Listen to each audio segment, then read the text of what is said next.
एक तरफ जहां बिहार में अभी सीट बंटवारे पर सियासत हो रही है, तो दूसरी तरफ इस सियासी शोर के बीच प्रशांत किशोर की ऐसी आवाज निकली जिसे सुनकर हर कोई हैरान रह गया, क्योंकि प्रशांत किशोर ने साफ कर दिया है कि वे विधानसभा के चुनावी मैदान में खुद नहीं उतरेंगे। हालांकि उन्होंने अपनी पार्टी जनसुराज के लिए 150 सीटों का लक्ष्य तय किया है। अब आखिर प्रशांत किशोर ने चुनाव न लड़ने का फैसला क्यों किया है, इस पर एक रिपोर्ट देख लेते हैं। मैं तो चुनाव लड़ने गया ही था, देखा भी, लेकिन पार्टी के साथियों का निर्णय ही सर्वोपरि है। मेरा भी उसमें मत है, लेकिन सबने मिलकर निर्णय लिया है कि सभी प्रत्याशियों को जिताने के लिए जो मुझे काम करना है वो काम करने पर फोकस करना है, इसलिए मैं चुनाव नहीं लड़ रहा हूँ। बिहार राजनीति का वो अखाड़ा है जहां हर चुनाव में सियासत की नई पटकथा लिखी जाती है, जहां नेताओं की जबान से निकला हर शब्द चुनावी समीकरणों को हिला देता है। और अब जब बिहार फिर से चुनावी रंग में रंग चुका है, तो इस बार बिहार के इस चुनावी मैदान में सबसे ज्यादा चर्चा जनसुराज के प्रमुख प्रशांत किशोर की हो रही थी। चर्चा इसलिए क्योंकि वो खुद चुनावी मंच से ऐलान कर चुके थे कि वो बिहार के राघोपुर सीट से राजद नेता तेजस्वी यादव के खिलाफ चुनाव लड़ेंगे। राघोपुर सीट सालों से लालू परिवार का गढ़ माना जाता है, लेकिन प्रशांत किशोर के इस बयान ने एक बार फिर इस चुनावी शोर को और बढ़ा दिया है।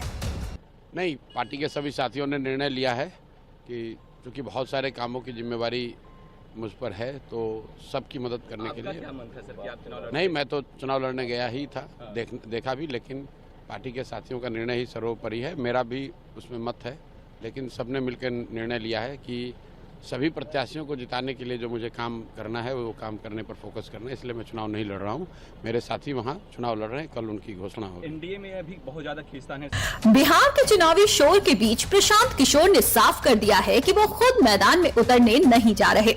दरअसल प्रशांत किशोर के इस ऐलान से पहले जनसुराज पार्टी अपने उम्मीदवारों की अब तक 2 सूचियां जारी कर चुकी है। पहली सूची में 51 उम्मीदवारों के नाम घोषित किए गए थे, जबकि दूसरी सूची में 66 नाम शामिल थे। इन दोनों सूचियों में प्रशांत किशोर का नाम नहीं था, जिसके बाद ये अटकलें तेज हो गई थी कि क्या वो खुद मैदान में उतरेंगे या फिर नहीं। लेकिन अब प्रशांत किशोर के इस बयान ने इन अटकलों पर विराम लगा दिया है। बिहार चुनाव की तारीख अब नजदीक आ रही है, लेकिन सीट बंटवारे को लेकर एक तरफ जहां एनडीए ने क्लियर कर दिया है, तो दूसरी तरफ महागठबंधन में फंसा पेच अब तक नहीं सुलझा है और राजद ने उम्मीदवारों की सूची अब तक जारी नहीं की है। हालांकि बुधवार को आरजेडी नेता तेजस्वी यादव ने राघोपुर विधानसभा क्षेत्र से अपना नामांकन दाखिल कर दिया है। बीजेपी ने बिहार चुनाव 2025 के लिए 12 उम्मीदवारों की दूसरी सूची भी जारी कर दी है। गायिका मैथिली ठाकुर अलीनगर सीट से और पूर्व आईपीएस अधिकारी आनंद मिश्रा बक्सर सीट से चुनाव लड़ेंगे। साथ ही लोक जनशक्ति पार्टी रामविलास ने बिहार चुनाव 2025 के लिए 14 उम्मीदवारों की सूची जारी की है। सुहेल देव भारतीय समाज पार्टी ने बिहार विधानसभा चुनाव के लिए 47 उम्मीदवारों की पहली सूची जारी की है।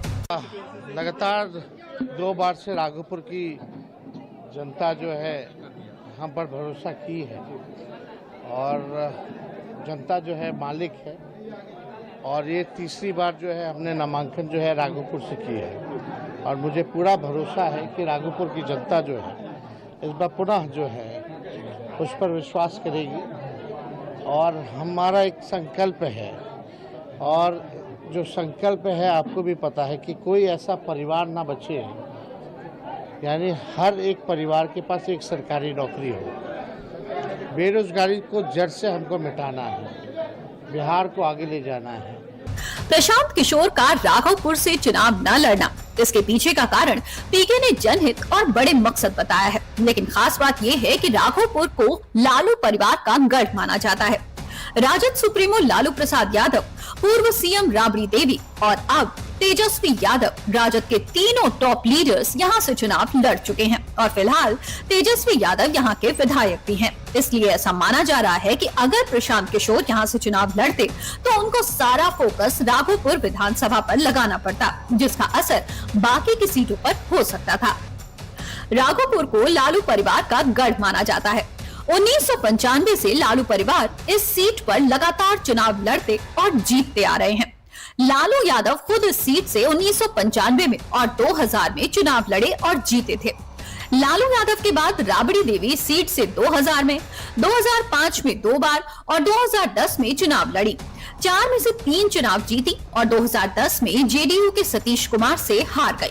2015 में लालू राबड़ी ने अपनी ये विरासत तेजस्वी को सौंप दी।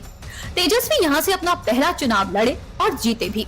2020 के विधानसभा चुनाव में भी तेजस्वी ने राघोपुर से जीत दर्ज की थी। राघोपुर विधानसभा वैशाली जिले में आता है, जो पटना से महज 50 किलोमीटर दूर है, जहां यादव मुस्लिम दलित समीकरण मजबूत माना जाता है।